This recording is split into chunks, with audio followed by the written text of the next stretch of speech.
The operator of the facility, Andrea Richard, can no longer operate a child care facility. My UP Skylar Perkins has a closer look at the accusations against the caregiver.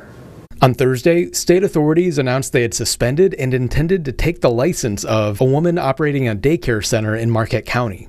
Investigators say Andrea Richard, running the Growing Patch daycare out of her home in Harvey, had repeatedly lost track of children as young as 6 years old, watched over too many of them, and was dishonest when questioned about it.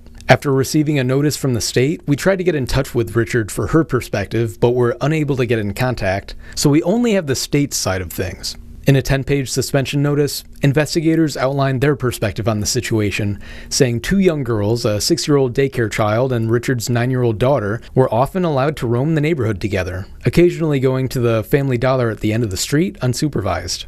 The bulk of the accusations take place on July 9th, when investigators say the pair went again to the Family Dollar before returning home and apparently pretending to travel to Disney, leaving the daycare again and taking with them a rolling suitcase and a backpack. That's when the kids went past their regular neighborhood bounds, going roadside on US 41, walking all the way to the McDonald's in Marquette, about a mile away from the daycare. After asking staff for some free fries and eating them, the kids took off again along M28 until a Chocolate police detective happened to drive by. Then the children told the detective they weren't on their way back to the daycare, instead trying to walk to their grandmother's house in Dearton, about 15 miles away. From there, the officer called Richard at the daycare, telling her the kids were found, and apparently in that conversation, she had admitted that this kind of thing had happened before. In all, the kids were gone for over an hour and had traveled about 2 miles from the daycare.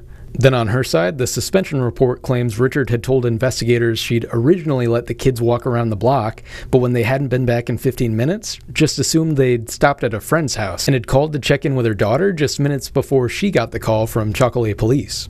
In an inspection report this spring, MyLeap officials said the care center was otherwise upstanding and in compliance with all licensing rules. Up next for Richard is an administrative hearing and an order to inform all parents that she can no longer provide daycare services. In Marquette, I'm Skylar Perkins for My UP News.